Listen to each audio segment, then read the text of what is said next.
As a young child, I had relentless energy and asked endless amounts of questions.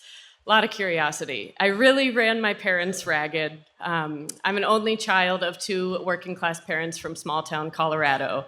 And after probably burning them out, I got put into many after school programs to try and work through some of this energy. So you can picture me in third grade choir singing Build Me Up Buttercup with all of my peers. You can see me in fourth grade doing competitive square dancing with 4-H. In fifth grade, I joined Odyssey of the Mind, solving complex engineering problems, but really angling to see if we could do a skit of some kind. Or in sixth grade math, again, really tying myself into knots to see if we could get to the bottom of making this into a skit of some kind. So my family landed on theater. Maybe theater is a good fit. So I got put on stage. I made a fabulous ghost in The Fiddler on the Roof. I was a donkey in the Brementown Musicians. And then I was cast as Gertie in Oklahoma, who I've since found out was cast for having a very harsh and abrasive laugh, but we don't have to get into that. So when I got into high school, I had the great fortune of landing with these incredible teachers who made very clear theater could be a way to make a living. This doesn't just have to be an after-school job, This doesn't have to be an after-school club. You could do this, you could get paid. And that really set me on my path. I was going to be a big star. And then I had a catastrophic audition. I forgot all of my lines. I forgot all of my song. I forgot my name twice. They re-auditioned me just in front of two people, and it somehow got worse. So they pivoted me into backstage. Maybe we bring you in front of fewer people. We put you backstage. And that really set me on a stage management track. And stage management's awesome because you get to work with the light designers and set design and the director to bring this vision to life on stage. And as I got closer to graduating, our teacher brought in a real-life stage manager, all the way from Denver, which was like peak big city living to me at the time. And he was so cool. He was calling a show the following night and then had a working design session with Cirque du Soleil. And then the next month, he was holding auditions in New York. And his life and his day-to-day was just so big. And this planted this seed with me of like, I gotta get out of this small town. I gotta get somewhere bigger where the art and the momentum and the big dream happens. So I moved from small town Colorado to the Midwest for school, and I landed in my first major city. And when I got to my first major city, I had a stone cold panic attack. The world was so much bigger than I was aware of. There was a pace and a momentum and a scale that was really shocking and wrecked my nervous system.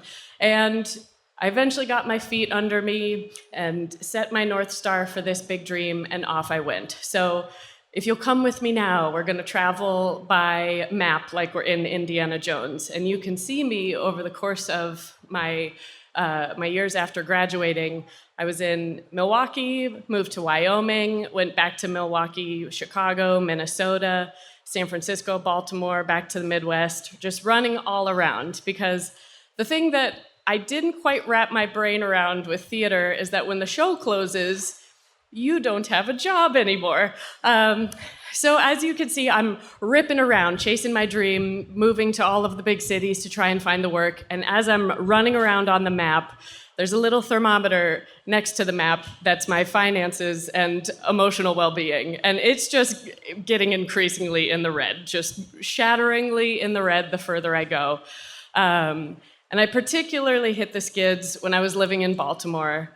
And I had just moved there. It was going to be my big break. And a month into it, went through devastating breakup, got into a hit and run that totaled my car. But I was working for a theater company that was paying me $80 a week. So in trying to scrape my life back together, I consulted the stage manager who was in town, and she was all the way down from big New York. And this was my chance. How do you do this? What's going on?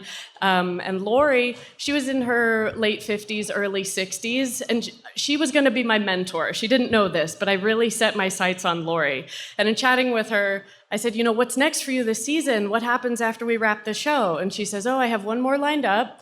And then, it's just back to nothing. You got to audition and hustle and line up what's next for you. And I was back to the full body panic of, oh my God. I thought, in your 20s, you hustle, but then eventually this will build to something. And Lori had a very frank conversation that in this industry that wasn't true. So I had to course correct. Like, how do I have this big dream but have my life on the rails? So I started looking for how to shift stage management into something more stable, something that could pay off. And I was hanging out in the job description boards for films, and I found the job descriptions for Leica, which is the stop motion studio out here in Oregon. And stop motion animation, everything is made very teeny tiny. So all of the job descriptions are, can you make really small shoes and belts for little puppets? And I can't do that. And can you make really tiny teacups for the puppets to drink out of? And I also can't do that. And then there was a job listing, can you make calendars and run a production meeting? And I knew it was my chance to shine. So after a round of auditions, I got cast at Leica, and I got hired, which was awesome. So I worked in stop motion for 3.5 years and never failed to lock into the fact that film, like theater, once it's made, you're out of a job again. So we wrapped our film, it was fabulous, and I was back to square one, just running and running into this same wall. And through the industry grapevine, I heard this little whisper and murmur of, there's a studio, there's a warehouse, a little something out in Scappoose. I don't know, they do puppets. I don't know, they do theater. Maybe you should check them out.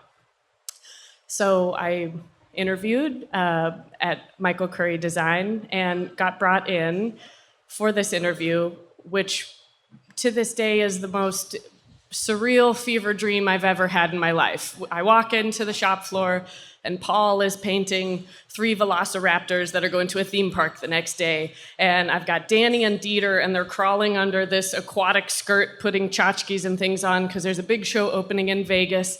And there's literal Timon and Zazu puppet heads like on desks being worked on, because Michael, among his many credits, brought Lion King to life on Broadway and worldwide.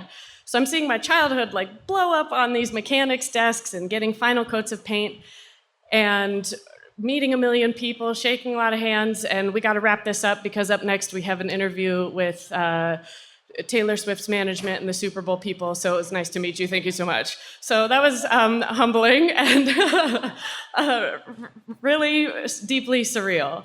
And here I am, 3 years later. I actually just celebrated my 3rd year anniversary out at Curry, and I'm currently the production manager for their studio. Woohoo! And it's this deep satisfaction to have had a lot of this work culminate towards a fabulous goal, and to have this peace within myself that great, incredible art can happen on a worldwide scale, and it can be made in the best of small towns. And you don't have to go to New York or LA or Milan to chase your dream. Like, there's wonderful things happening locally.